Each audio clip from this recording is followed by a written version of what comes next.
Muito bem, muito bom dia, muito boa tarde, muito boa noite. Seja você quem for, esteja você onde estiver, nós estamos iniciando mais uma live do momento, segunda temporada, live de número 29. E hoje vamos fazer um esquenta para Ituano e Ipiranga. Grande jogo pela 17ª rodada da primeira fase da Série B. Da Série C, aliás. Por enquanto, Série C, não é? Mas o objetivo é chegar à Série B. E nós temos dois convidados aí muito legais. Um já é nosso velho conhecido, o nosso comentarista Cabeça de Anjo. Boa noite, Genildo Cavalcante. Muito obrigado pela sua presença. Eu que agradeço, Moura. Prazer enorme mais uma vez estar participando com vocês aqui. Um abraço ao companheiro, amigo Fábio, do Rio Grande do Sul. Que bom que a gente vem falar de futebol e falar sobre essa grande partida que teremos aí no próximo sábado aqui. Muito obrigado pelo carinho, pelo convite. Vamos estar aqui comparlamentando e falando sobre futebol, principalmente sobre essa partida de Ituano e Ipiranga. Legal. O outro convidado é o Fábio Lazarotto, vem lá de Erechim e acompanha a equipe do Ipiranga. Em primeiro lugar, muito boa noite e muito obrigado por ter aceito o nosso convite. Pô, que isso, Mauro. Um grande abraço para você, para todo o pessoal de Itu, as pessoas que nos acompanham nessa nossa live, né? Genildo também. Prazer estar aqui debatendo, falando um pouquinho de futebol, né? Aquilo que cada vez mais aproxima os amigos, né? Aliás, eu sempre digo, né? Aqui nos veículos onde trabalho, que o futebol é um grande pretexto para grandes amizades, né? Então, eu acho que é muito bom a gente poder trocar essas experiências, nós que acompanhamos o dia a dia aqui do Ipiranga, acompanhamos, né, esse sonho também que é de buscar sempre voos mais altos no cenário do futebol nacional. Então me coloco à disposição aí para bater um papo com os amigos, né? E sem dúvida alguma passar o que vocês queiram saber aqui do Ipiranga de Erechim, numa cidade de cerca de 110 mil habitantes. Legal, já quero saber qual é o ponto vulnerável do Ipiranga, né? Para a gente poder atacar. Brincadeira, Olha, brincadeira. Eu acho que o ponto mais vulnerável que a gente pode colocar do Ipiranga é justamente a condição anímica, né? Porque o Ipiranga, o ano passado, em outubro, começou a montagem do grupo, né? A filosofia de futebol do clube aqui foi mudada dos anos anteriores, até porque o clube teve um acesso da segunda divisão do futebol gaúcho para a primeira divisão, e aí foi buscar um treinador, né, que fosse um encontro daquilo que era a ideia de futebol do clube, um futebol mais propositivo, um futebol mais ofensivo. O Ipiranga buscou Paulo Henrique Marques, um treinador que havia feito duas boas temporadas no São Luís de Juí, inclusive fazendo grandes enfrentamentos contra o próprio Grêmio na Arena em Porto Alegre, e o Ipiranga buscou esse treinador para, a partir daí, dar o pontapé inicial e a montagem do grupo de jogadores para a Série C, para o Campeonato Gaúcho, primeiramente, e depois a Série C do Campeonato Nacional. O Ipiranga começou muito bem a temporada, e nesse início de temporada era uma equipe que tinha um aproveitamento muito alto, né, nas chances criadas. Era uma equipe que conseguiu ter alguns destaques individuais que acabaram sendo fundamentais para a grande campanha que teve no primeiro turno. E aí é que eu posso citar Fernandinho, Zotti e o próprio Henrique Ávila, né? E coincidentemente, esses três jogadores não estão mais no Ipiranga, né? Os três jogadores deixaram o clube. Então, a gente teve na última segunda-feira, no retorno de Criciúma, a chegada aqui em Erechim, e o treinador Paulo Henrique Marques disse: olha, eu não vou permanecer no clube, eu recebi uma proposta para voltar para o São Luís de Juí, que é o clube que tem uma relação muito forte.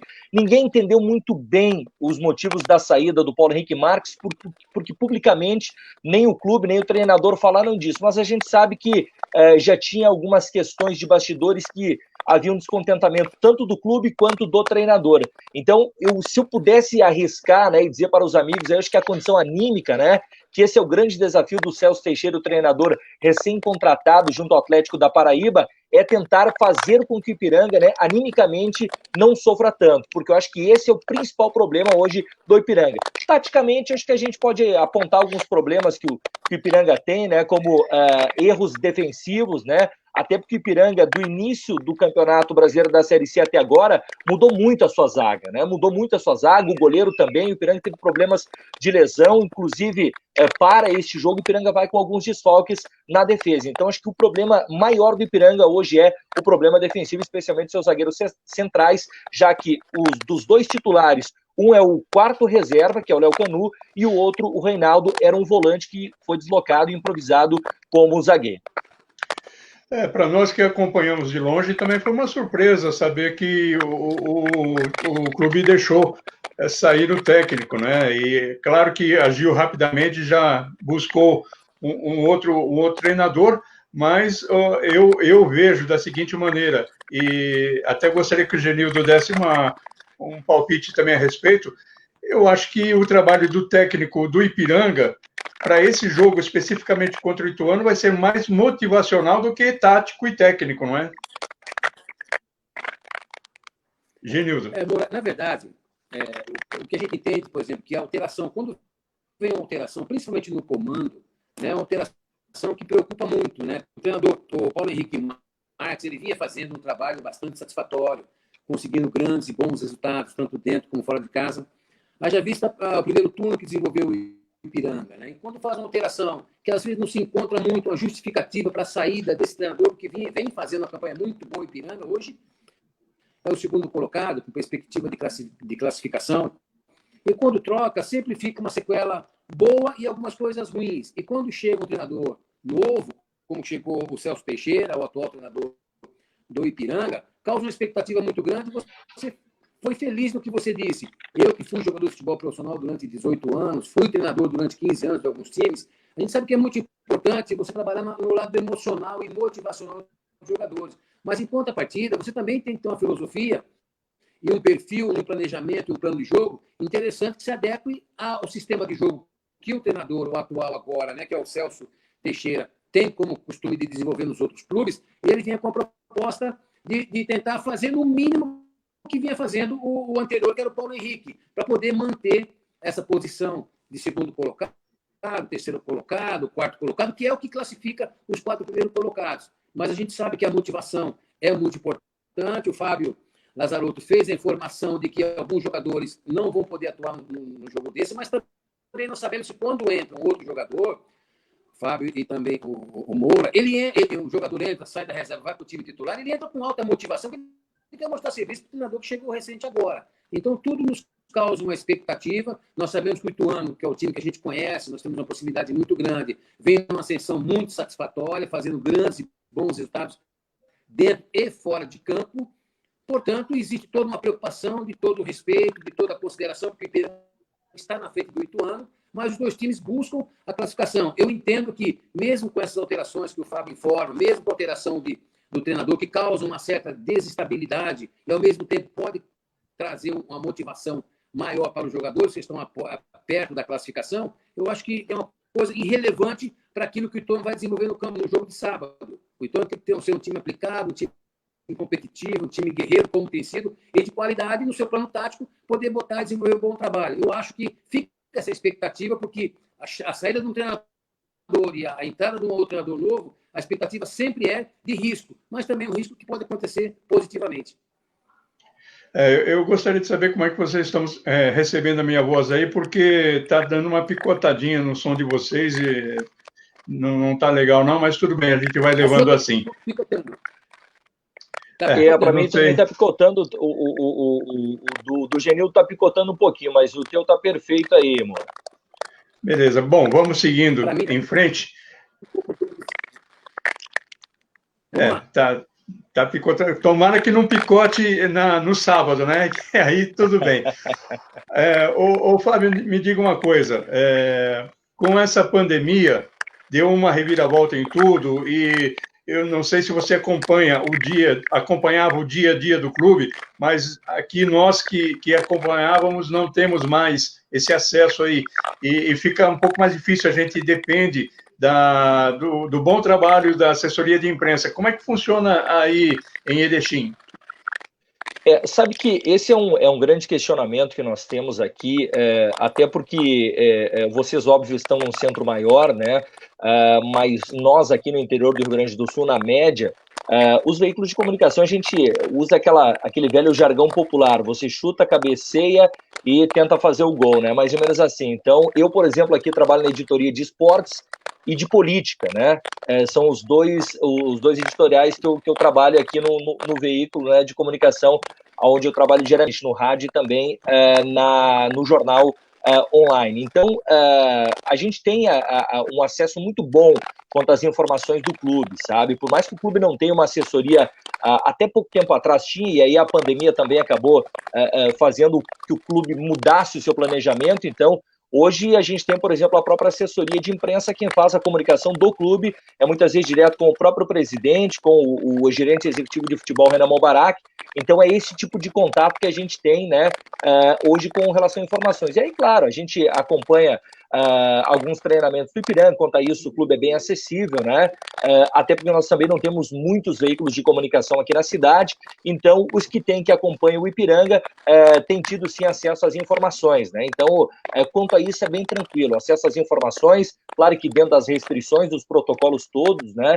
Inclusive o Ipiranga foi uma das primeiras equipes, né? Acho que depois da dupla Grenal, foi a equipe que mais apresentou um protocolo, né, que acabou servindo de modelo, inclusive, para todos os demais clubes naquele momento que disputavam o Campeonato Gaúcho. Então, quanto à informação aqui é bem acessível por parte do clube, Moura e Genil. Muito bem, muito legal. Isso daí é bom porque a imprensa é uma vitrine do próprio clube, né? E precisa desse trabalho mesmo. A gente, na semana passada, nós estávamos falando com um colega de imprensa lá de Varginha, e disse que o Boa Esporte não tem assessoria de imprensa e é um perereco para conseguir alguma informação. Quer dizer, não, às vezes não que o clube não queira passar, mas a própria situação da pandemia deixou todo mundo de mãos atadas, né? Não é fácil trabalhar nesses tempos aí. Eu quero fazer um agradecimento ao Zé Carlinhos Gatti, que está nos acompanhando, o nosso produtor Daniel Napoli também está nos acompanhando aqui, e deixa eu ver aqui uma imagem que vai deixar o Fábio Lazarotto contente, né? Porque, afinal de contas, nesse dia aí, vocês levaram a melhor, né, Fábio? Exato. Mas sabe que tem uma curiosidade com relação a esse jogo que é bem interessante. Naquele momento, eu não lembro ao certo, e aí vocês podem até me ajudar, qual era a posição que ocupava o Ituano naquele momento que o Ipiranga vence o Ituano aqui no Colosso da Lagoa. Não sei se os amigos lembram. O Ituano estava em 6º lugar e a equipe do Ipiranga, com essa vitória, subiu para 2º. Exatamente. Bom, o que acontece, Moura? E aí, nós temos aqui, na rádio onde eu trabalho, nós temos um programa de debate, onde a gente tem 5 cronistas esportivos locais aqui que debatem os assuntos aqui de Ipiranga e o Atlântico, é o nosso clube aqui do futsal. E foi unânime entre todos que viram o jogo, que ali já se dizia que, bom, o melhor adversário que o Ipiranga havia enfrentado até então na Série C do Campeonato Brasileiro, e o que mais deu trabalho ao Ipiranga, vamos deixar fora o jogo contra o Brusque na estreia, porque o Ipiranga foi para lá com um time todo reserva por causa dos casos de Covid, mas a exceção deste jogo, todos os demais, nós tínhamos uma leitura que a equipe do Ituano era a equipe que mais tinha apresentado dificuldades ao Ipiranga, e que se desenhava fazer no retorno uma grande campanha. Então, para nós aqui, por exemplo, a campanha que faz o Ituano neste retorno não surpreende, né? Porque a gente já via qualidade no Ituano, uma equipe bem organizada, então para nós aqui não surpreende. É claro que foi um jogo onde o Ipiranga conseguiu a vitória por 2-1, foi um jogo onde mais uma vez o Ipiranga conseguiu ser cirúrgico, né, nas oportunidades que criou, mas naquele momento ali nós já tínhamos uma leitura muito clara de que o Ituano faria uma grande campanha no retorno e que vem se confirmando, né, meus amigos? O jogo do próximo sábado é para acompanhar com suco de maracujá? Olha, aqui esse jogo aqui está sendo tratado como um jogo para lá de decisivo, até porque a tabela de classificação, e olha como é interessante, meus amigos, o Ipiranga ficou praticamente toda a Série C do Campeonato Brasileiro dentro do G4, e justamente na antepenúltima rodada, né, ou chega a penúltima rodada da primeira fase, com dificuldade de classificação, porque por mais que estejam todas as equipes perto, e se confirmarem os favoritismos, né, nos jogos que tem, o Ipiranga muito provavelmente vai para o último jogo fora do G4 e, inclusive, vencendo o seu jogo contra o São José em casa, o Ipiranga corre riscos de ficar fora. Então, a tabela nessa reta final aqui, ela complicou um pouco a vida do Ipiranga. E eu lembro muito bem que falava inclusive com os amigos aqui de Erechim, que acompanham o dia a dia do Ipiranga, que os 2 jogos que o Ipiranga deixou escapar, especialmente pontos, que foi contra o São Bento e o próprio Boa Esporte, mesmo que fossem jogos fora de casa, o Ipiranga deixou escapar ali 4 pontos, e que a gente só saberia se daria para comemorar pontos somados contra a Boa Esporte e a equipe do São Bento, mesmo que fora de casa, ao final da primeira fase. E agora a gente começa a observar que aqueles 4 pontos que o Ipiranga deixou escapar estão fazendo falta, porque o Ipiranga chega à penúltima rodada fora do G4. Hoje, Nildo, a gente pode dizer que equipes como o Brusque, o Londrina, o Criciúma e o próprio Ipiranga perderam o fôlego e o Ituano cresceu na hora certa? Eu acho que é bem esse termo, viu, Moura, que a gente tem que usar, porque você vê o time pela campanha. O Ituano começou realmente, como o Fábio falou, numa situação, apesar de ter jogado bem lá contra o Ipiranga, eu fiz esse jogo, eu acompanhei, qualifiquei o time do Ipiranga como um time de destaque, um time bom, bem postado, bem treinado, um time bem consistente. E o Ituano perdeu 2-1, mas podia ter tido talvez até um resultado um pouco melhor, eu acredito aos meus olhos. Poucas chances, mas também teve algumas chances reais. Agora, a gente sabe que um jogo só não ganha campeonato e também não faz classificação. O que faz classificação e buscar o acesso é a campanha na sua regularidade. E o Ituano tem uma transformação muito grande, Moura, você que acompanha aqui perto, de muitos jogadores, saíram muitos jogadores. Os titulares começaram o campeonato, o Ituano não começou bem, tem uma campanha muito irregular no início, até aí 7ª, 8ª, até 9ª rodada do primeiro turno, que foi o que virou o turno. O Ituano estava numa situação muito desconfortável dentro da competição. Saíram jogadores importantes, foram negociados, jogadores que estão no elenco hoje, que na época eram titular, que mereciam estar como titular, hoje não fazem parte mais do time titular. Então a gente percebe que o time do Ituano ele cresceu na hora certa. O Ituano vem de uma campanha de 6 jogos aí com 4 vitórias. Isso aí é muito significativo e nós temos que dizer que isso aí dá muita solidez para o time, dá muita confiança. Jogadores que não vinham fazendo gol, não vinham jogando bem, não tinha consistência no time, no geral, acabou encontrando uma forma legal de jogar. O Vinícius mudou um pouquinho o seu sistema de jogo, não trabalha muito com o jogador frentista, né, com o homem de área, fazendo a referência. Ele burila muito esse jogo no ataque, dificultando muito a marcação do adversário. É essa a impressão que a gente tem nos jogos que a gente viu. E o Ituano conseguiu se encaixar. Portanto, tendo essa campanha bem satisfatória. Agora, nós sabemos que é jogo a jogo, né? Eu acho que até nessa próxima rodada, Moura, ainda não define os 4 classificados. Eu acho que, por mais que a gente entenda que os 4 classificados pode definir 3, mas ainda vai faltar um para definir, provavelmente, na última rodada. Como o Fábio falou, esses jogos é importante de você ter pontuado lá atrás, como o Fábio disse, que perdeu pontos contra o São Bento, se não me engano, contra o Boa, contra o São José, não me lembro. Quer dizer, isso aí faz falta nessa reta final agora. Mas eu acho que o time cascudo, o campeonato cascudo, todo mundo sabe das suas responsabilidades. O Covid, infelizmente, né, estragou a vida do mundo, né, na humanidade no geral, e o futebol não ficou fora disso. Mas eu entendo que os 2 times, pela campanha, pela regularidade que teve, começamos pelo Ipiranga, que sempre teve, como o próprio Fábio Lazarotto disse, que sempre esteve na G4, seria até, não injustiça, que futebol não tem muita injustiça, mas seria uma situação ruim de não classificar. Eu entendo que é um time competitivo, um time que tem força para classificar, como o Ituano tem. Se o Ituano continuar nessa levada, provavelmente chega aí de segundo e primeiro lugar, provavelmente, sabendo que também pode não classificar, ou quem sabe até classificar entre os 4, que já seria também o suficiente, o importante é passar para outra fase. Mas eu vejo esse campeonato ainda muito decisivo.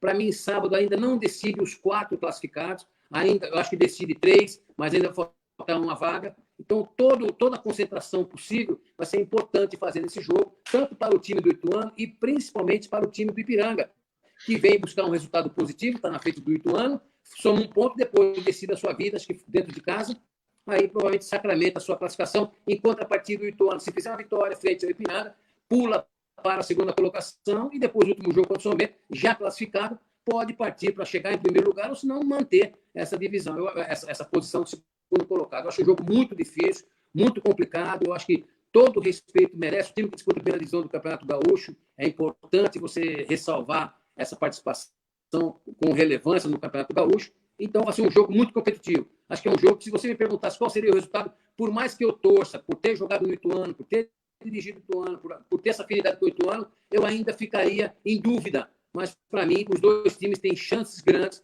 de passar para outra fase. Legal, olha, para ter uma ideia, em primeiro lugar, o Brusque, com 28 pontos, matematicamente não está classificado ainda. Em segundo, o Ituano com 26, em terceiro, o Tombense com 26, em quarto, o Londrina com 25 e em quinto, o Ipiranga com 25. São 5 clubes para 4 vagas. Depois nós temos aí o Volta Redonda já sem chance, com 19, e aí entra a turma que pode lutar contra o rebaixamento. Criciúma em sétimo com 18, São José em oitavo com 17, o São Bento em nono e o Boa Esporte em décimo, ambos com 14 pontos. Então às vezes a luta para não cair fica mais bonita do que a luta para chegar ao G4, né, Fábio? O pessoal lá está desesperado. Não, exatamente. E, aliás, é muito interessante porque nas primeiras rodadas, inclusive da Série C do Campeonato Brasileiro, o São José, que é o nosso o time aqui do estado também, começou melhor do que o Ipiranga, né? E aí, por ser um clube óbvio da capital, né? Então a própria crônica esportiva da capital do estado dava um espaço muito grande ao São José, né?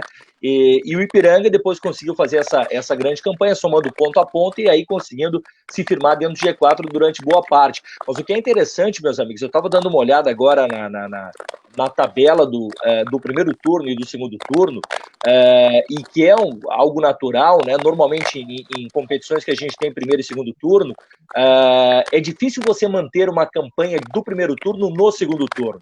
Haja visto que, por exemplo, se a gente pegar o primeiro turno do Campeonato Brasileiro, as equipes que fecharam esse primeiro turno tinham Brusque, Ipiranga, Londrina e Volta Redonda. Dessas 4 equipes, é só Londrina que se mantém com essa campanha regular, né, neste retorno. E no retorno a gente vê não só a grande campanha do Ituano, que é 76% de aproveitamento, mas a gente também vê a Tombense, né, que é uma equipe que também conseguiu uma grande campanha de recuperação, o Londrina que se mantém ali, mas as duas equipes que estão hoje na zona de rebaixamento, que é o próprio Boa Esporte e o São Bento, são equipes que hoje se colocam como a 4ª e a 5ª melhor campanha. Então ali a gente consegue observar e ver o quão equilibrado está e que as equipes que estavam mais embaixo conseguiram também campanha de recuperação, por isso há esse equilíbrio. E o Ipiranga, né, que repete, aliás, um cenário muito parecido que teve no Campeonato Gaúcho. O Ipiranga fez um grande primeiro turno do Campeonato Gaúcho, chegando inclusive até a semifinal e sendo eliminado para o Caxias. E no segundo turno, o Ipiranga nem se classificou para os mata-matas. Então, é muito semelhante à campanha do Ipiranga no Campeonato Gaúcho e no Campeonato Brasileiro da Série C. E eu acho até que foi o Genildo que falou que o Ipiranga, sim, né, com as perdas que teve, o Ipiranga, sim, perde fôlego nessa reta final da Série C do Campeonato Brasileiro. E para nós que acompanhamos o dia a dia do Ipiranga, não surpreende pelas perdas significativas que o Ipiranga teve. Os principais jogadores que o Ipiranga teve que levaram o clube a essa grande campanha do primeiro turno não estão mais no clube. Então, eu acho que isso mostra um pouquinho também do porquê da queda do Ipiranga, porque as reposições que vieram, por mais que algumas delas com qualidade, não conseguiram ser reposições à altura dos que saíram. Legal, muito bem. A Rosana Napoli está nos acompanhando. Muito boa noite, muito obrigado, Rosana, por acompanhar sempre aqui conosco. E o José Carlinhos Gato está fazendo uma pergunta. Genildo, você que foi um craque nas 4 linhas, o Ituano tem chance de subir para a Série B? Grande Carlinhos Gatti, amigo, querido, um abraço. Eu acho que todo time tem chance, viu? Moura e Carlinhos e o Fábio também. Eu acho que a partir de quando você começa o campeonato, nenhum time começa o campeonato achando que não vai subir. A proposta sempre é subir, buscar o acesso da divisão de cima, que é a Série B, no caso, né?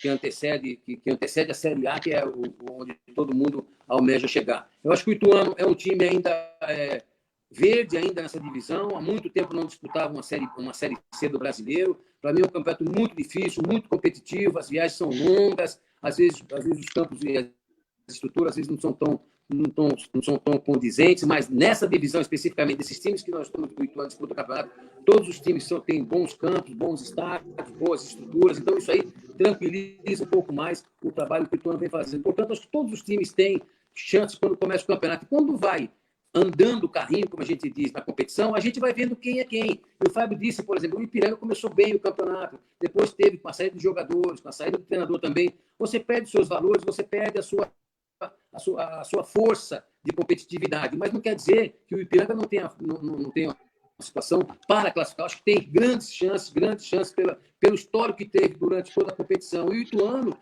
por ter se recuperado dentro da competição, fez um primeiro turno muito irregular, a gente cobrou muito a participação, um pouco mais de agressividade, o time um pouco mais competitivo, um pouco mais de qualidade, precisando que tivesse um padrão de jogo um pouco mais satisfatório, e foi tudo isso que o Vinícius fez. O Vinícius está há 4 anos no Ituano, conhece o Ituano de cabo a rabo, então ele mesmo, com o trabalho que ele desenvolveu, conseguiu restaurar, acreditar, não desistiu nunca de nenhum dos jogadores que hoje são titulares, alguns usados inclusive da base, que a base do Ituano é uma base muito forte, muito boa, é uma referência aqui no estado de São Paulo. Agora, eu penso e torço para que o Ituano suba, né? Não é pretensão da gente dizer, pô, o Ituano é a primeira vez que disputa o Campeonato Brasileiro da Série C, logo de cara vai subir. Outros times subiram, né? Outros times que a gente conhece no cenário brasileiro, em São Paulo, fora do estado também. O Fortaleza foi um, o próprio Bragantino foi outro, recentemente fez uma campanha de fora a fora, outros times fizeram, não vou me lembrar agora. Então, é importante que a gente entenda que chance tem. Agora, não pode perder o foco. O Ituano teve uma situação que me preocupou muito nesse último jogo em casa, que fez o resultado de 2-0, depois perdeu um pouco de foco, tomou 2-2, tomou 3-2, e quase que perde a possibilidade de estar com mais pontos, como está agora, por exemplo. Portanto, eu acho que o Ituano tem, sim, grandes possibilidades, porque depois que cruzar, depois que passar para a outra fase, né, Moura, fica praticamente tudo igual, disputa é 50% para cada time. E quem tiver mais entrosado, com menos contusão, tiver exatamente com a gestão humana e tática e técnica boa, são esses 4 times, que de 8 times sobem 4. A chance é muito grande. Eu acho que é mais difícil a classificação agora do que provavelmente o acesso, porque depois você disputa, é você e o seu oponente, é 1 contra 1. Eu acho que o Ituano tem chance sim, está no crescimento muito legal, e a gente espera que isso aconteça com o Ituano, porque tem trabalhado muito forte para isso. Legal. O Ituano é um clube de 1947. O Ipiranga é de 1924, né? Então a gente já tem que respeitar pela idade. Né? Conta um pouquinho da história do vovô Ipiranga para nós. O Ipiranga é um clube que está situado na cidade de Erechim, na região norte do Rio Grande do Sul, uma região aqui denominada de Alto Uruguai Gaúcho, que tem como cidade de referência mais próxima aqui Passo Fundo, que fica a cerca de 74 quilômetros, né, que é a cidade onde tem um dos grandes nomes da história do futebol brasileiro, que é o Luiz Felipe Scolari, o Felipão, e temos aqui também cerca de 80, 90 quilômetros, que aliás é onde a maioria dos clubes, se não a sua totalidade dos clubes, quando vem jogar contra o Ipiranga aqui, desembarcam no aeroporto de Chapecó, né, que está a 90 quilômetros aqui de Erechim, fica aqui no meio oeste catarinense. O Ipiranga começou a sua história em 1924 como um clube amador, e há fatos históricos interessantes ligados ao Ipiranga, né? O estádio ele foi construído para que a população toda de Erechim à época pudesse ser colocada dentro do estádio para ver um jogo de futebol. Então, esse é um dos fatos curiosos que a gente tem com relação ao estádio Colosso da Lagoa, que foi um estádio construído numa região que tinha lagoas, banhados, né, como a gente chama aqui no Rio Grande do Sul, e aqui foi construído o estádio Colosso da Lagoa, que era onde era a entrada da cidade, né? Hoje o estádio já está quase que nas adjacências da região central, do coração econômico da cidade. Então, é muito interessante. E na inauguração do estádio Colosso da Lagoa, foi realizado um torneio de abertura, onde esteve aqui o Santos de Pelé, onde o Pelé fez o gol 1040 aqui no estádio Colosso da Lagoa. Nós tivemos aqui o próprio Grêmio que fez o jogo contra o Santos, acabou perdendo, teve o Internacional. Então, o Ipiranga tem uma estrutura de estádio muito boa, né? O Ipiranga hoje, durante muito tempo, foi o terceiro principal estádio do Rio Grande do Sul, e claro que depois, né, com o Juventude, com a ascensão nacional que teve, o próprio Caxias, hoje o Brasil de Pelotas, que é uma equipe de Série B, né, conseguiram também ter melhoras nos seus estádios. Mas o Ipiranga hoje figura ainda como uma das melhores estruturas de clubes do interior do Rio Grande do Sul. O Ipiranga, que é um clube que tem as suas principais conquistas recentemente, né, por mais que o Ipiranga é um clube já se encaminhando para o seu centenário, mas o Ipiranga consegue ter a sua ascensão a nível nacional de 2008 para cá, quando o Ipiranga consegue, 2009, como campeão do interior, uma vaga na Copa do Brasil, aí é eliminado pelo Avaí na primeira fase, depois, no ano seguinte, busca mais uma vaga de novo para a Copa do Brasil, é eliminado para o Coritiba, até conseguir disputar a competição nacional. E é muito interessante que no ano que o Ipiranga sobe, em 2014, da D para C, o Ipiranga sobe da D para C com um time que disputou a segunda divisão do futebol gaúcho, né? Porque o Ipiranga busca a vaga para disputar a competição nacional, não pelo Campeonato Gaúcho, mas sim pela Copinha, né, que é a Copa do segundo semestre, que é a Copa da Federação Gaúcha de Futebol. E aí o Ipiranga depois já é a sexta temporada que o Ipiranga disputa a Série C do Campeonato Brasileiro, fez o ano passado a sua melhor campanha, inclusive perdendo para o Confiança nos mata-matas. Então o Ipiranga é uma equipe que ela vem se construindo a nível nacional e tendo essa projeção maior nesses últimos anos. A gente pode colocar os últimos 8 anos como os anos importantes, mesmo que o Ipiranga tenha oscilado entre a primeira e a segunda divisão do futebol gaúcho, mas o Ipiranga conseguiu se colocar hoje como um clube de Série C já consolidado, né, e até um pouco mais respeitado pelas equipes, porque o ano passado, eu lembro muito bem, quando nós chegamos à reta final naquele confronto contra o Confiança, a gente observava que o Ipiranga era a única equipe que não tinha chegado ainda a um mata-mata de Série C do Campeonato Brasileiro. Pelo menos agora no nosso know-how aqui nós temos o Ipiranga, né, chegando a um jogo, né, ou a 2 jogos, no caso, naquela oportunidade de ter conquistado o acesso para a Série B. Mas honestamente, meus amigos, eu acho que se a gente analisar por estrutura como um todo, eu acho que o Ipiranga hoje é uma equipe que ainda precisa de algo mais para ser um clube de Série B do Campeonato Brasileiro. Quem sabe a Série B daria ao Ipiranga estrutura financeira, né, para conseguir se colocar num patamar, né, de Série B. Mas hoje a realidade é que o Ipiranga é um clube de Série C e que para jogar uma Série B em condições de se manter, precisaria evoluir bastante, né, em questão de gestão administrativa mais profissional, o próprio departamento de futebol, a parte de comunicação. O Ipiranga tem abnegados e apaixonados pelo clube. Agora, para ser um clube de Série B, eu acho que precisa profissionalizar vários departamentos do clube. Quer dizer que o Pelé fez o gol número 1040 aí? Exato, 1040. Você sabe a história desse gol 1040? Olha, o que eu sei, e o grande assunto que se fala aqui, que ele tem uma relação com o prefixo da rádio Tupi, né? Exato. O 1040.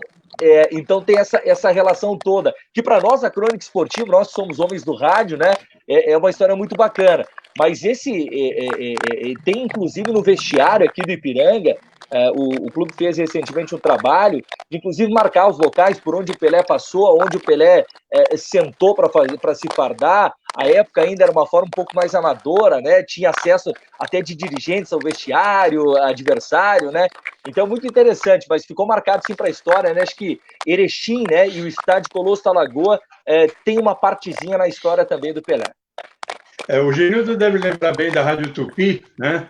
E depois que o Pelé fez o gol número 1000 lá no Maracanã contra o Vasco da Gama, naquele empate lá em 1-1, aí a Rádio Tupi, que o prefixo era 1040, a rádio chefiada lá pelo Haroldo Fernandes, pelo Milton Camargo e tal, aí eles lançaram a promoção, quando que o Pelé vai fazer o gol 1040.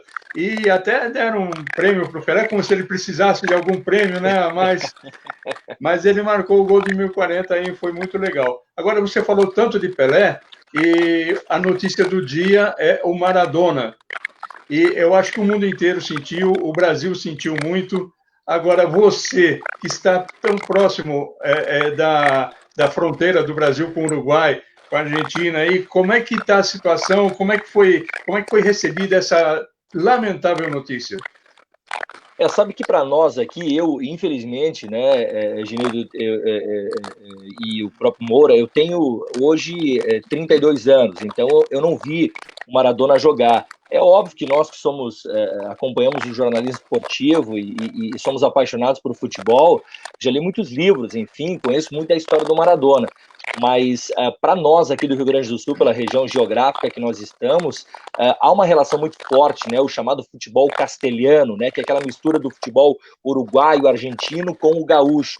Então nós temos uma relação aqui muito próxima, né, tão importante quanto né, que todos os clubes aqui desde clubes de primeira divisão do futebol gaúcho, clubes que disputam a Série B do Campeonato Nacional, até equipes amadoras aqui renderam algum tipo de homenagem para o Maradona, né?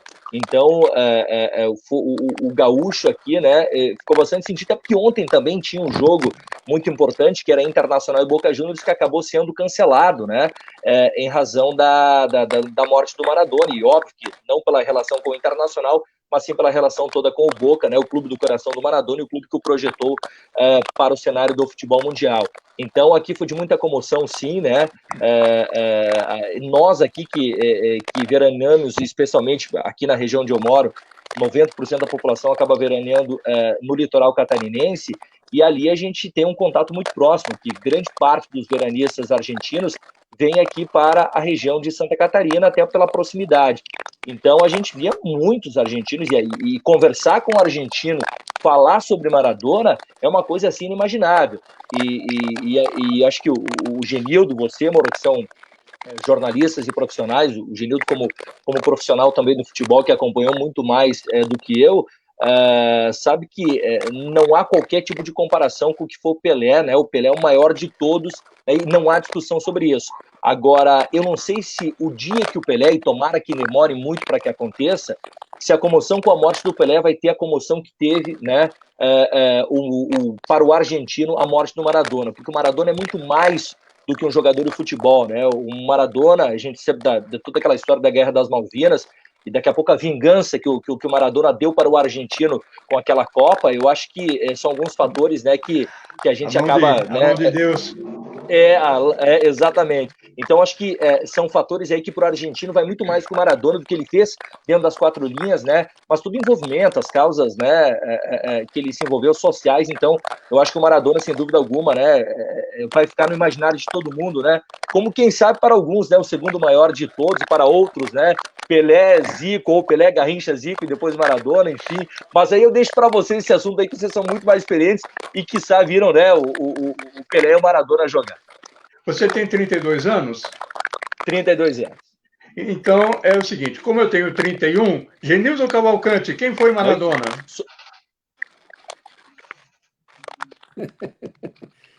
Na verdade, amor, é o seguinte, eu não joguei com o Pelé e também nem joguei com o Maradona, mas eu joguei com amigos, foram meus amigos, e joguei com pessoas que jogaram com o Pelé.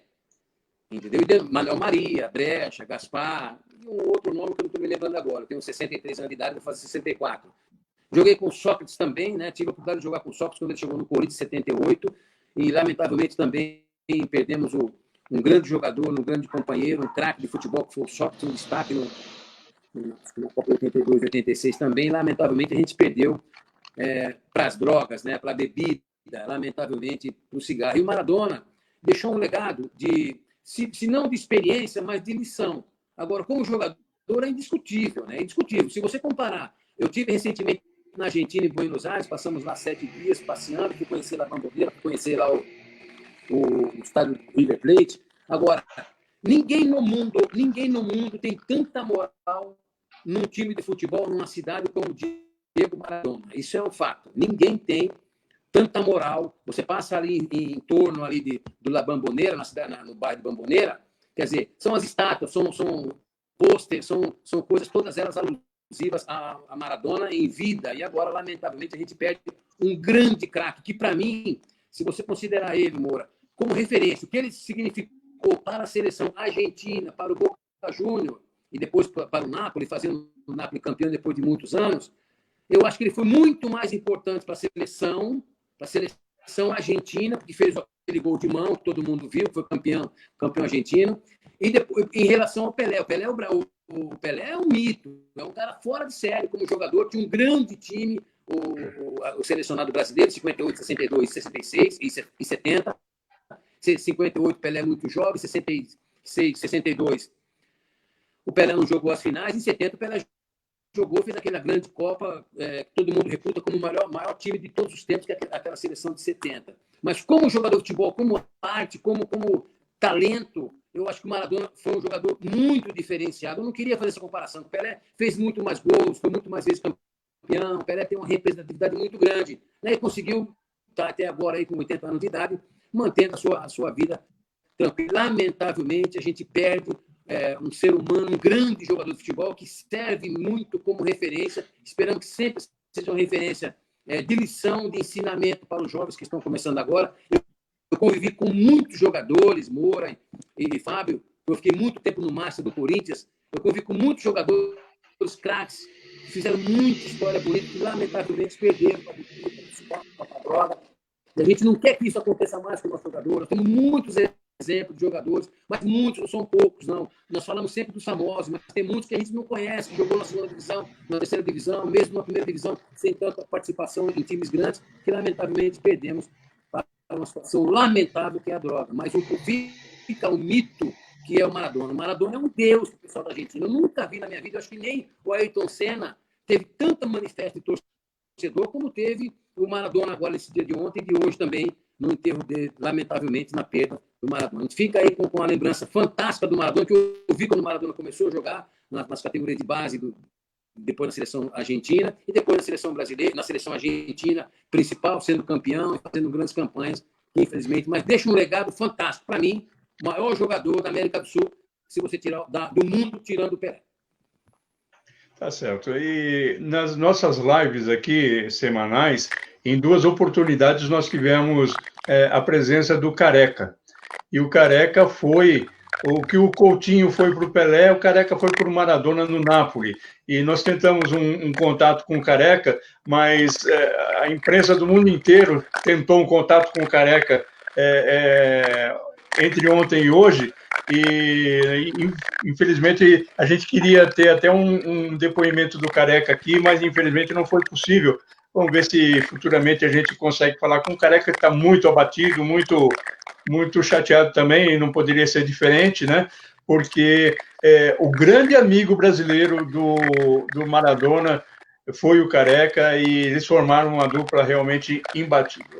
Bom, vamos voltar aqui para o nosso arroz com feijão aqui, que é o Ipiranga e Ituano. Aliás, falar arroz com feijão, o Fábio ontem teve uma confraternização aí, me deixou com água na boca. Estava bom um churrasco aí, Fábio? Tava bom. Sabe que apesar do distanciamento, né, a gente tem alguns cerco de amigos que a gente mantém do churrasco, claro que com todos os cuidados, né? Mas sabe que o gaúcho também está mudando um pouquinho a sua forma de fazer churrasco, né? O gaúcho ele era clássico do espetar a carne, fazer aquele churrasco tradicional, né? Mas hoje já tem muito gaúcho aí, e aí eu também estou nesses gaúchos, né? Chamados gaúchos de apartamento, como a gente diz aqui, que já estão partindo para a grelha, viu? O pessoal quer um cortezinho aí especial, uma grelhazinha, é mais fácil de fazer o churrasco, é mais tranquilo, mas foi bom, viu, Moura? Foi bom aí confraternizar com os amigos, e óbvio, o assunto não podia ser outro a não ser futebol, né? E ontem, no caso, né, infelizmente, a morte do Maradona. Era para ser um churrasco e um esquenta para assistir o jogo entre Internacional e Boca, que acabou sendo cancelado, né? Mas o churrasco a gente não cancelou, viu? Isso aí não tem como cancelar, né? Bom, é o seguinte, Não tem. É que tudo é pretexto, né? É verdade. Deixa eu pedir licença para falar a respeito da Falgatti, né, que é do Falgatti, que é o escritório de contabilidade lá em Cabriúva, e o Falgatti, que é do nosso companheiro Zé Carlinhos Gatti, e é um dos apoiadores do nosso trabalho aqui. Agradeço demais ao Falgatti por estar sempre nos apoiando. E o Secom que há 8 anos acredita no nosso trabalho e acredita no momentodoesporte.com.br, na Rádio do Momento, e o Luciano Ribeiro, que agora é o nosso vice-prefeito eleito, também os nossos agradecimentos aqui. Muito legal, o Falgatti e o Secom nos apoiando sempre.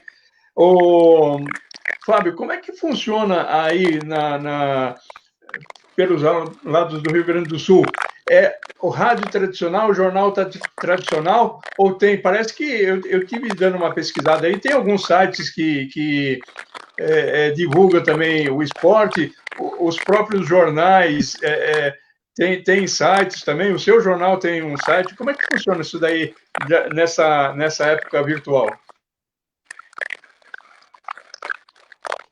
Sabe que houve uma mudança muito grande, né? Eu era colunista inclusive do jornal que eu trabalho, que era o Jornal Boa Vista, que era um jornal impresso, né, de mais de 25 anos aqui na cidade de Erechim, mas que lá atrás, quando se começou a migração, né, para os portais de notícias online, e a internet veio muito forte, nós somos o primeiro portal de notícias de Erechim, né, o primeiro site de notícias a fazer a migração e trabalhar, né, com o jornal impresso e o jornal online.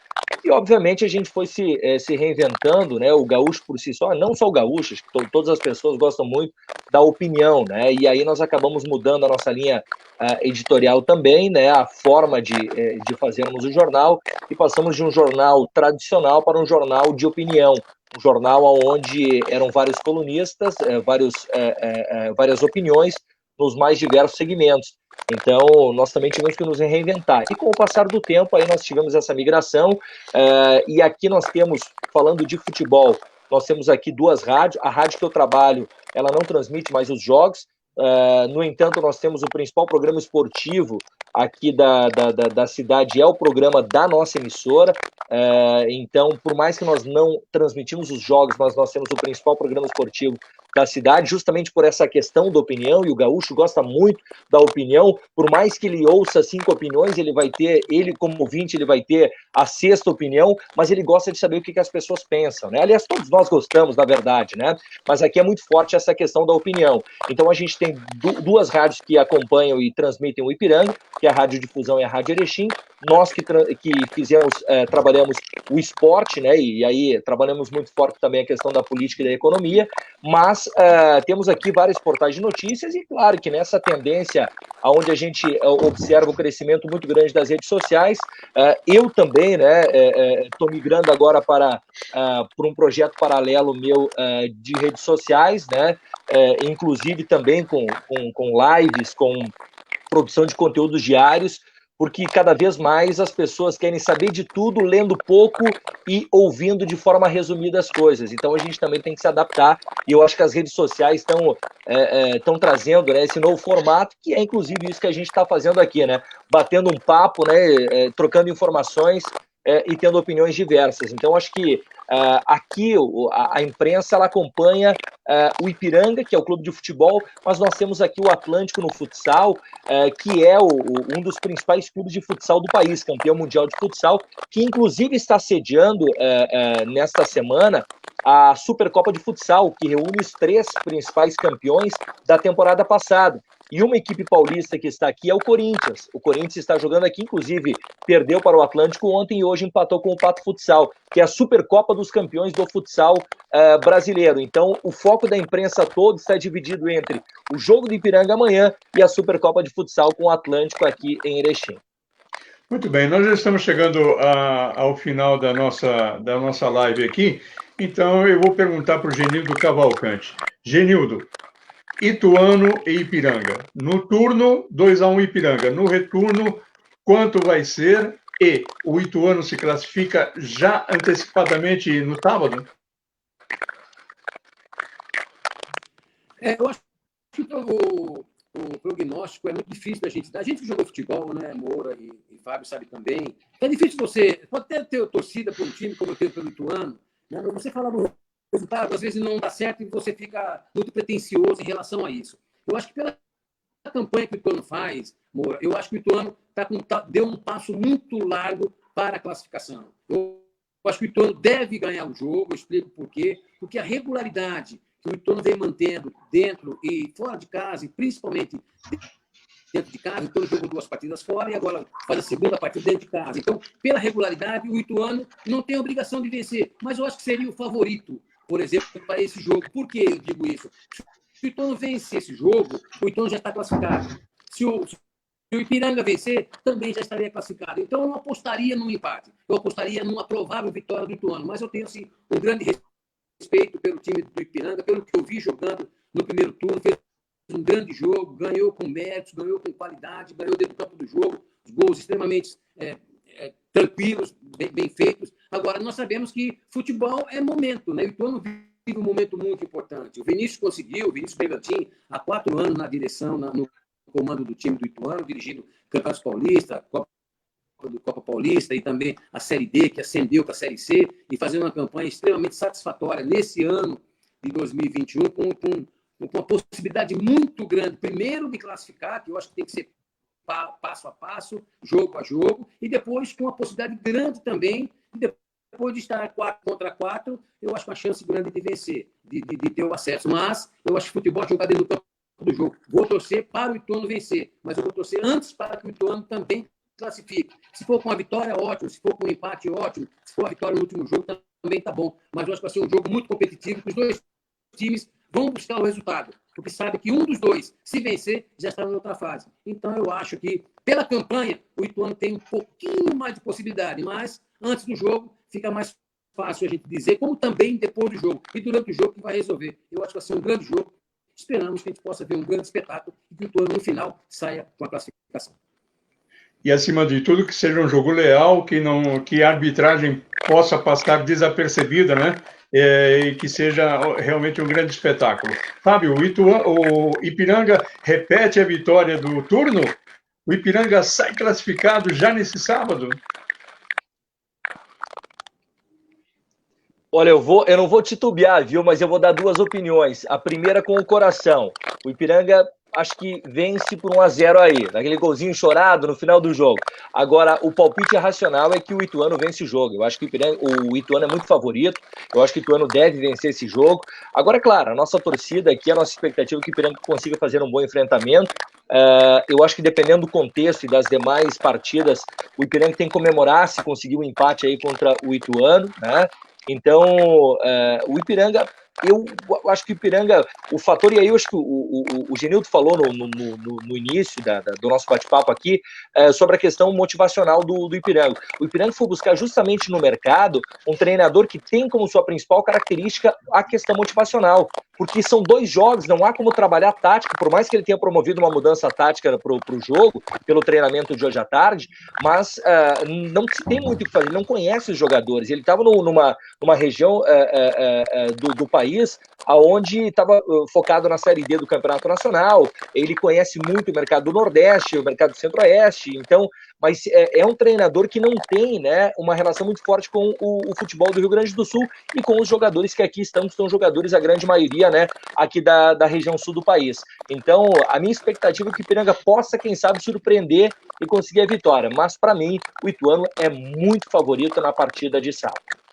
Só mais uma coisa rapidinha aí, o Genildo foi um centroavante, foi um goleador, e até em termos de curiosidade, o Ituano, ele é o segundo melhor ataque do Grupo B, tem 24 gols, e o artilheiro do Ituano tem 3 gols apenas. E o artilheiro do Ituano nem é titular absoluto. Quer dizer, o time é plural para fazer gol. Até o goleiro já tentou, em cobrança de falta, o Pegorari fazer gol, né? Então, quer dizer, Fábio, você acha mais interessante ter um artilheiro destacado ou ter uma pluralidade como essa? Olha, eu sou daqueles fãs do que para mim o time começa pelo centroavante, né? Eu sou apaixonado pelo centroavante, aquele clássico centroavante camisa 9, né? O Ipiranga não tem bem um centroavante clássico camisa 9, tem um centroavante que é um pouco mais de movimentação, que é o Neto Pessoa, né? Ele faz às vezes do centroavante de referência, mas também ele serve para dar muitas opções. que é o artilheiro, assumiu a condição de artilheiro do Ipiranga com a saída do Fernandinho. Mas quando mostra, né, vários jogadores fazem gols, isso aí mostra que o time tem qualidade em todos os setores, né? Então, sempre é melhor tu ter jogadores que os gols sejam distribuídos, mas eu, particularmente, sou um apaixonado pelo camisa 9, pelo centroavante de referência. E, Genildo, você que foi artilheiro, você foi goleador, como é que você vê esse ataque do Ituano, que lateral faz gol, zagueiro faz gol, volante está fazendo gol, e até atacante faz gol nesse time? Que bom, né, amor? Eu joguei numa época, eu joguei nos anos 70 e joguei nos anos 80 também, né, onde a gente conheceu vários e muitos atacantes, que era o centroavante frentista, né? O Porto Alegre, que é Rio Grande do Sul, teve grandes atacantes também, grandes centroavantes, como todo o estado, cada um teve seus centroavantes, como teve Serginho Chulapa, Geraldão no Corinthians, Roberto Dinamite, depois veio Romário no Rio Grande do Sul, tantos outros, tantos que Dario, né, e tantos que a gente viu jogar. Agora, o que eu me prendo muito no futebol, Moura e Fábio também, a pessoa fala muito em esquema de jogo, muito em situações. Eu me prendo muito, sempre me prendi como treinador, não estou mais treinador, apesar de ser treinador de futebol, dirigi 12, 14 equipes aqui no estado de São Paulo. Eu sempre achei que o que importa para o jogador, isso eu aprendi lá atrás, né? Na categoria de base do Corinthians, eu comecei em 1969, né? Fiquei até 80 jogando todas as categorias. Eu aprendi que jogar futebol na posição que você escolheu para jogar é você cumprir a sua função com a maior regularidade possível e simplicidade possível. Portanto, o que importa, por exemplo, se você está na área, próximo da área, você é um atacante, finalizador e um centroavante. Se você está na defensiva, você é um construtor de jogada, você é um defensor ou você é um volante de proteção. Então, o que importa agora no Ituano, que eu vejo, essa diversificação de jogadores fazendo gol. Eu cantei a bola na transmissão da 104.7 FM, eu, Renato Alves, também Vander Pfeiffer, aqui transmitindo. Antes do jogo, eu falei, Mori, não cobrei nada para falar isso, que o Ituano faria gol de fora da área na bola parada. Mas, Genildo, por quê? Porque você enfrentou um time como enfrentou o Ituano na última rodada, que o time veio para pontuar, veio para fazer um ponto. Então, ele jogou no 4-5-1, 5-4-1, 4-4-2, 4-1-4-1, aquela retranca que todo mundo sabe, o Rio Grande do Sul, que está próximo mais da Argentina, do Uruguai, os sistemas sul-americanos jogam muito nesse sistema. Então, o que eu vejo é que quando você tem um time que muitos jogadores fazem gol, preocupa demais o adversário. Você marca um, sobra outro. Você marca outro, sobra um. Então, isso é a característica de um time que está compactado. É um time que tem função. É um time que tem construção de jogada do meio de campo para frente, tanto com as beiradas como por dentro, com boas finalizações. Então, ele fez 2 gols de bola fora da área, de chute de meia distância. E depois fez um gol de pênalti. Em consequência disso, a gente vê que todos os jogadores, quase todos os jogadores que jogam na frente, o Ituano tem um sistema de jogar com 4-2-4, às vezes com 4-3-3, com 4-1-5, às vezes joga porque tanto que ataca em alguns determinados momentos. Foi o que aconteceu no último jogo, que o Vinícius estava perdendo, empatou, depois estava perdendo e jogou todo mundo para cima do adversário e acabou vencendo a partida. Então, o que eu penso? Que quando você vê um jogo desse, você vê um jogo com qualidade, você vê um jogo com muita movimentação, dificulta muito, né, pela variação, pela burilação de jogada, você vê o adversário ter dificuldade para marcar. Quando tem um centroavante fixo, por mais que ele seja um paredão, que ele escolhe, que ele faz os paredões para poder chegar dos meias, também dos alas, fica um pouco mais fácil de marcar, de alguma forma. Mas com essa variação de jogadas, às vezes fica difícil. O Ituano encontrou uma forma legal de jogar. Portanto, teve Tariari fez gol, Bruno Mota fez gol, Matheus Kissuma fez gol, enfim, quase todos os jogadores de ataque estão fazendo gol. Paulinho fez gol de meia distância, Guilherme fez gol de meia distância. Isso é um time que sabe o que quer na sua movimentação e na sua aplicação dentro do campo do jogo. Portanto, eu acredito que o Ituano vai fazer um grande jogo e um bom jogo. É isso que a gente quer ver nisso aqui. Depois, a gente vai torcer, claro, que o Ituano não tem a obrigação de vencer, mas é o favorito pela sua campanha, pela sua regularidade, que nem eu falei. Mas eu entendo que o Ipiranga também tem grandes possibilidades e merece todo o respeito. A gente vai ver no sábado quem que leva melhor. Esperamos que seja o Ituano. Tá certo. Muito legal. Muito obrigado ao Genildo Cavalcante. Estarei acompanhando o seu trabalho no próximo sábado pela Cidade FM. E eu quero fazer um agradecimento muito especial também para o Fábio Lazarotto. E contar uma coisa interessante aqui. Quando eu comecei a fazer esse tipo de live com os colegas de imprensa das outras cidades que disputam esse campeonato, eu falei assim, puxa vida, eu vou fazer contato com pessoas que eu nunca vi, pessoas que nunca me viram, né? Então, eu contatei o Fábio, eu pesquisei, eu falei, bom, quais são os grandes nomes da imprensa esportiva de Erechim? Cheguei no Fábio, fiz o contato, ele aceitou, e sem que a gente pudesse conversar antes, sem que ele me conhecesse, ele aceitou e foi tudo muito bem. Até 2 minutos antes de entrar no ar, eu falei, será que ele vem mesmo? Será que não vai me deixar na mão? Afinal de contas, eu não o conheço, ele não me conhece, mas olha, prazer, muito prazer em conhecê-lo. Muito obrigado, você correspondeu a todas as expectativas, viu? Boa sorte para você, bom trabalho sempre.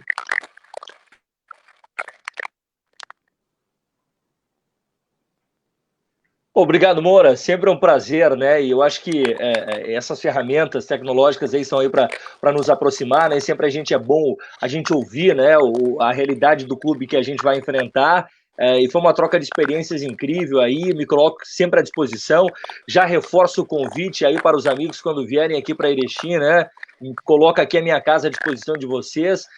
Um churrasco, uma cervejinha gelada, vocês podem ter certeza que vai ter. Então, já reforço o convite. E sabe, Moura, que é muito interessante, eu não sabia também que o Genildo ia participar e que é um ex-jogador de futebol, e eu me sinto muito à vontade, porque eu tenho na minha equipe de esportes da rádio 2 ex-jogadores de futebol, e 2 ex-jogadores que trazem muito conhecimento, né? Eu tenho um mano que jogou na Portuguesa, jogou no Madureira, tem o Joel, que também que é um centroavante, tem o Joel, que é um carioca que está residindo já há muitos anos aqui em Erechim, tem uma história muito bonita aqui jogando pelo Ipiranga, começou na base do Fluminense, passou pelo Comercial de Ribeirão Preto, com um cigano da bola, passou por vários clubes aí que faziam o programa conosco. Então é sempre muito bom a gente, né, trazer o nosso lado muitas vezes mais jornalístico, né, do que de quem esteve lá, conhece como ninguém, que consegue ver de uma forma diferente também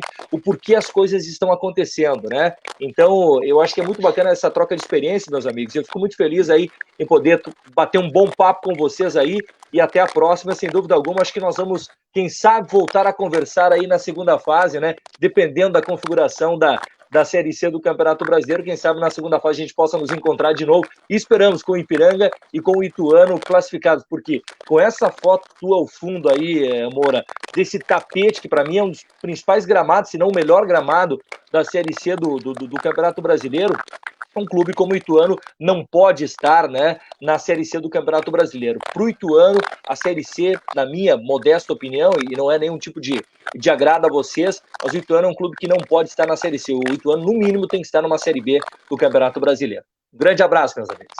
Legal, muito obrigado. Eu peço a vocês que não se desconectem, que a gente vai conversar em off ainda, e nós estamos fazendo o encerramento agradecendo ao Fábio Lazarotto, agradecendo também ao Genildo Cavalcante, o nosso cabeça de anjo. E olha, foi mais uma live, a live de número 29, segunda temporada já, e a gente faz o convite a você que esteja conosco para que a gente possa, mesmo à distância, torcer pelo Ituano nesse jogo, e torcer pelo Ipiranga também, por que não? Que seja um jogo sério, um jogo leal, que ninguém se machuque, é o que é mais importante, né? Então, agradeço muito, muito obrigado a vocês que estiveram nos acompanhando, e a gente volta na semana que vem. Muito obrigado, um abraço, seja feliz.